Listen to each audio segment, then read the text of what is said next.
ഉദേട്ടാ, മനസ്സിലുള്ള കാര്യം അങ്ങ് തുറന്നു പറഞ്ഞേക്ക്. അതെ, നമ്മള് നിർമ്മല പറയുന്നതേ കുട്ടികളുടെ വിവാഹം ഉടനെ നടത്തണം. പൂജ മുടങ്ങിയത് അതും തമ്മിൽ കൂട്ടിക്കുഴക്കണ്ടെന്നാ അല്ലേ? പൂജയിലെ നിമിത്തങ്ങളെ നീയും കണ്ടതല്ലേ നിർമ്മലേ? എന്നിട്ട് എങ്ങനെയാ നിനക്കിങ്ങനെ പറയാൻ തോന്നുന്നേ? അത് നടക്കില്ല. അല്ല, പൂജ കഴിയാതെ വിവാഹം നടക്കില്ലെന്നാണോ അതോ വിവാഹമേ നടക്കില്ലെന്നാണോ അമ്മ ഉദ്ദേശിക്കുന്നേ? നവീനോട് നമ്മൾ ഇതുവരെ ഇതിനെക്കുറിച്ച് ഒരു അഭിപ്രായവും ചോദിച്ചിട്ടില്ലല്ലോ. അത് ചോദിച്ചിട്ട് പോരെ? കീർത്തിയും നവീനും തമ്മില് ഇഷ്ടത്തിലാണെന്ന് ഇവിടെ എല്ലാവർക്കും അറിയാം. കാരണവന്മാര് തമ്മില് അത് പണ്ടേ പറഞ്ഞു വെച്ചതുവാ. അതെങ്ങനാ ഇടയ്ക്ക് കയറി ഒന്ന് രണ്ടാനമ്മയായവർക്കൊന്നും എപ്പോഴും ഒന്നും എല്ലാം ഓർമ്മയുണ്ടാവണമെന്നൊന്നും ഇല്ല. നിർമ്മലേ, സുമിത്രെ നീ സ്ഥാനം കുറച്ച് കാണുമൊന്നും വേണ്ട. വന്നത് രണ്ടാനമ്മയായിട്ട് തന്നെയാ.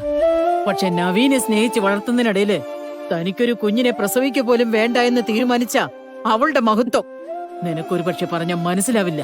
അമ്മേ വേണ്ട. ആരായാലും കൊള്ളാം, വാക്കുകൾ അളന്നുപയോഗിച്ചാ മതി. അതാ നല്ലത്. പൂജയ്ക്ക് എത്തണം നിന്നോട് പറഞ്ഞതല്ലേ? സമയമുണ്ടായിരുന്നില്ല. നീ വരാത്തതുകൊണ്ട് ഇവിടെ എന്തൊക്കെ ദോഷങ്ങളുണ്ടായെന്നറിയൂ. പൂജ മുടങ്ങി. ഇനി എന്തൊക്കെ ദോഷങ്ങളുണ്ടാവാന്ന് കണ്ടറിയും. പൂജ മുടങ്ങിയെങ്കിലും എനിക്കിന്ന് എന്തായാലും നല്ല ദിവസമാണ്. ഞാനിന്ന് വലിയൊരു ബിസിനസ് ഡീൽ നടത്തി. എനിക്കതിൽ നിന്ന് നല്ലൊരു പ്രോഫിറ്റും ഉണ്ടാകും. മുത്തശ്ശി, ഈ പൂജകളുടെ കാര്യമൊക്കെ മുത്തശ്ശി നോക്കിയാൽ മതി. I am not interested.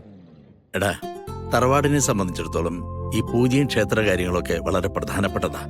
ആയിക്കോ, ഞാനൊന്നിനും തടസ്സമല്ല. എന്നെ എന്റെ പാട്ടിന് വിട്ടേക്ക്. അമ്മേ, ഞാനൊന്ന് കുളിക്കട്ടെ. അത് കഴിഞ്ഞ് അമ്മ ഉണ്ടാക്കി തരാറുള്ള പാൽക്കഞ്ഞിയില്ലേ, അത് വേണം.